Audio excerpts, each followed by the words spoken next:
What's going on, guys? It's Dale. I'm gonna write skunk in a graffiti style here with a cool skunk tail on top.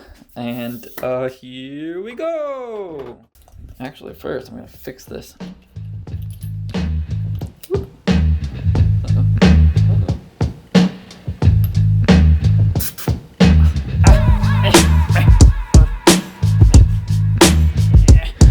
Yeah, gotta fix my airbrush before I can start painting. I sprayed some paint in my hand and now it's got me irritated. Take this apart, clean and put it back together better. Now it's time to show you guys how to craft some sick letters.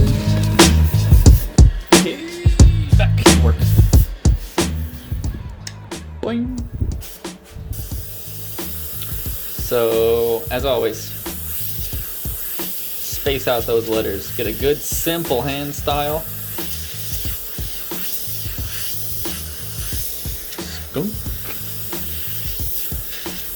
My spacing is good. I got letters that are coming down symmetrically. I got everything is where I want it to be. I didn't think about that tail, so I'm going to use this empty space here. I'm going to create some empty space in this area for where the tail is going to be. There's my letters, my basic outlines. I'm going to flesh them out a little bit with some first lines. I guess they're not technically the first lines because I did the other lines first, but in the graffiti world, these are called first lines. Your sketchy ones.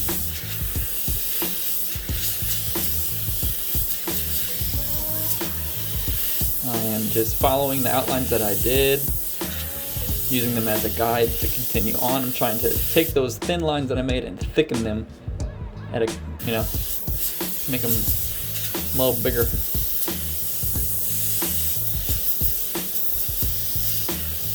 Kind of exaggerate their shape with legibility in mind. At this point, I like to add little cuts, and this is what I mean by that. As soon as I can fix this. When I come to the intersection between this stroke and that stroke of the K, for example, I like to do, this is just my style, a little cut in and then come out. And what that does is exaggerates the intersection. And it helps with legibility in some areas. I don't have an example. It helps kind of define where each stroke is sometimes, which is nice.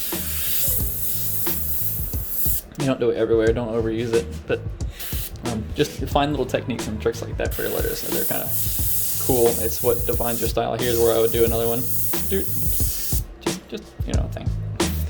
And that's good enough for me to do the black lines. I'm gonna do some black lines, and then after I do the lines, I'll do the skunk tail.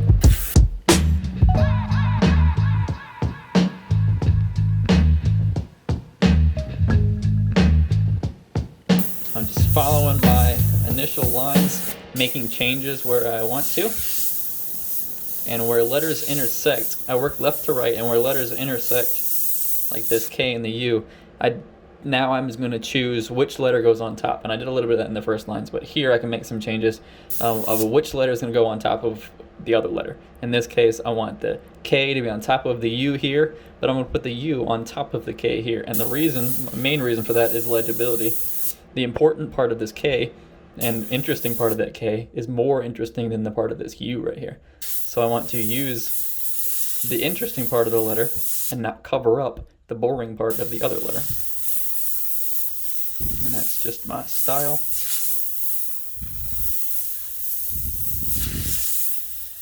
Feel free to deviate from your first lines if you are comfortable doing that.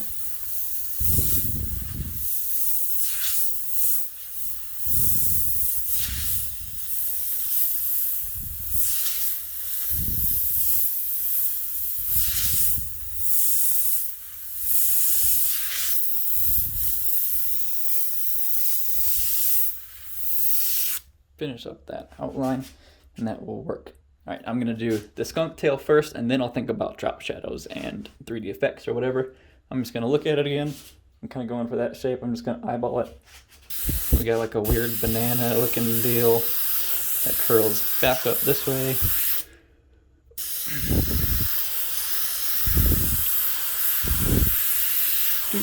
I'm gonna deviate from it as much as I choose to. Just needed a little bit of a reference, that would be fine.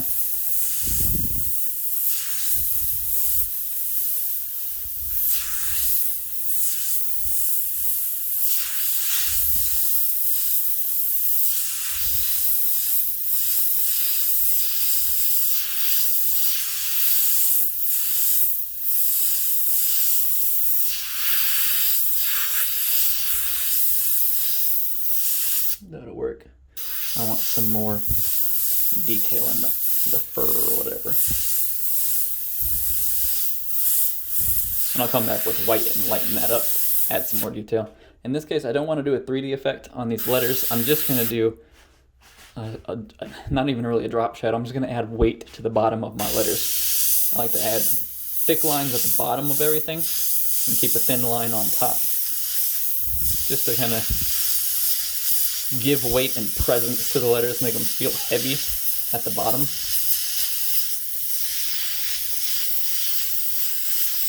This is much faster than shadowing everything or making every letter 3D. And I usually just fill in the insides like this, just completely in black.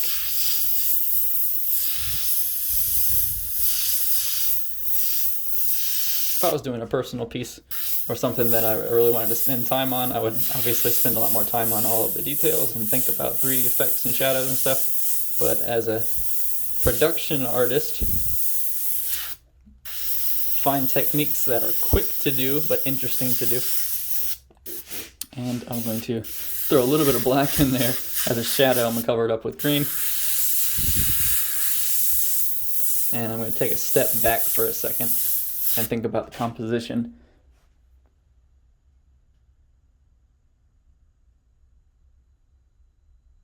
Okay. I'm going to take my green, same green that I did with the first lines, and I'm going to just fade up from the bottom. Just a gradient, a simple one. I'm going heavy on the bottom. I'm also running out of paint. What's up, guys? This is VoiceOver Dale, just interrupting real quick. If you're watching this video, please go ahead and hit that thumbs up button. It really helps me feel better about myself. Also, subscribe to the channel so you can see more of my how-to airbrush / graffiti videos. And I'm looking forward to seeing you guys soon. Thanks, bye. I always fill my bottle up about halfway. I never go much more than half. That's because I flail it around like this a lot, and if it's full, it'll leak out the top. I want room to reduce it more, and when I tilt it to paint sometimes on a hat or whatever, you don't want it to leak out. There's a lot of reasons why I just keep it about halfway.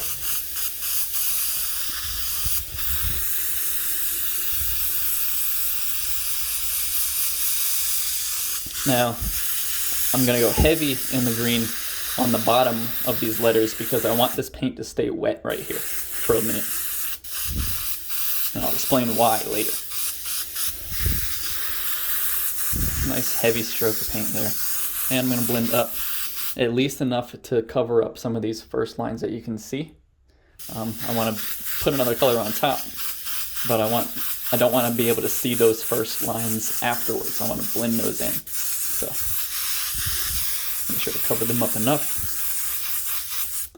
And I'm also going to use this color as an outline color,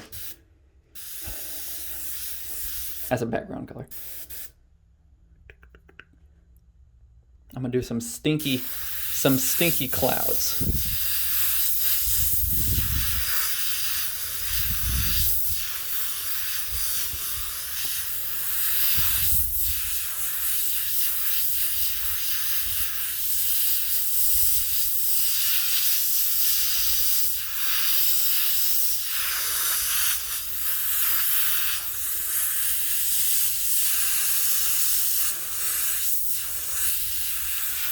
Just some little snakes.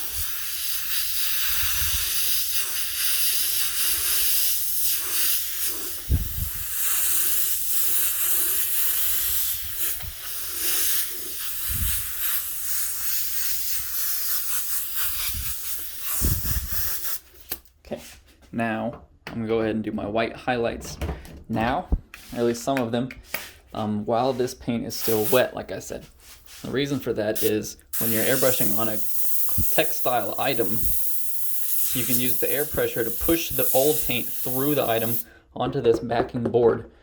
And what that does is gives you a nice bright white finish because you're removing that green paint. You're pushing that green paint through the surface, leaving a nice clean spot for that white to appear. If this paint was already dry, I would be putting white semi-opaque paint on top of green, which wouldn't give you as bright of a finish as actually removing the green paint and then putting a white paint on top of this gray, basically, is what's happening here. I'm also painting at high pressures, which helps this happen.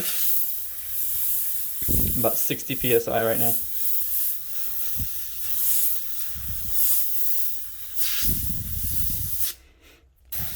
And that will be fine. I'm also going to do my tail while I'm at it. I want this nice and bright.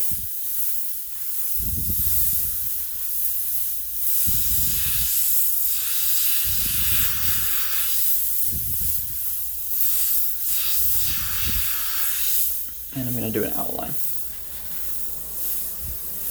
to make it really pop out.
Just adding some extra colors, blending.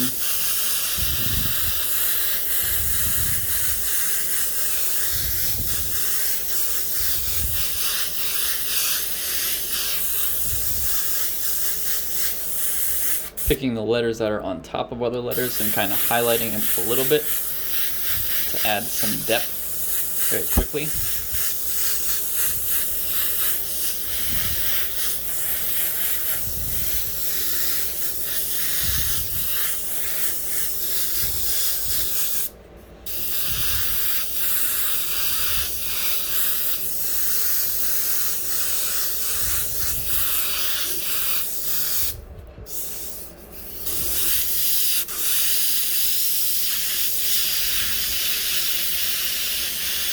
And I'm going to put a contrasting color at the bottom to help draw your eyes down there.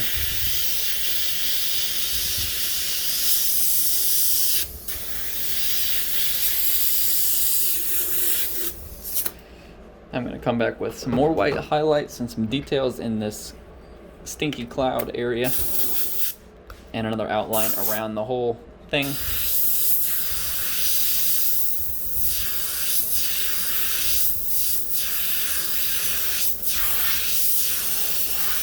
When you're painting on a gray items are fun to paint on because you can use white as an illustration color.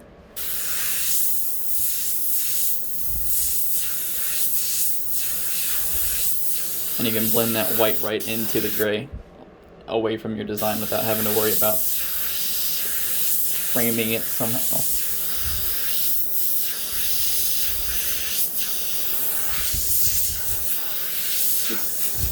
That'll be fine. Now my white outline around the bottom.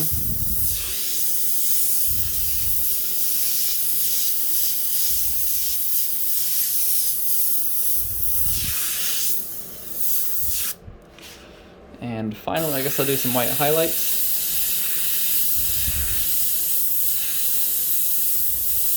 There's lots of different styles of highlights. You do what's comfortable. And whatever kind of finishing touches you feel like doing.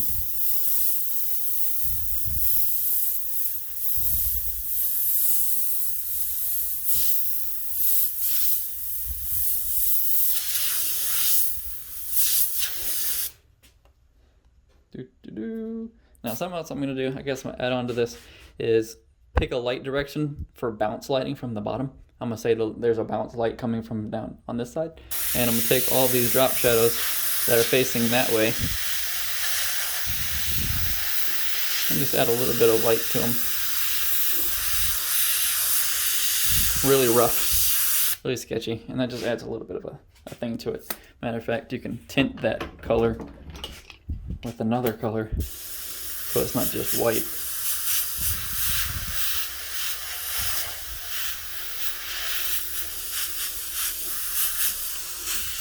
Nice and quick. And that's it. The Stinky Skunk is complete. Thanks for watching. I got a lot more videos. Check them out over there. See you later. Bye.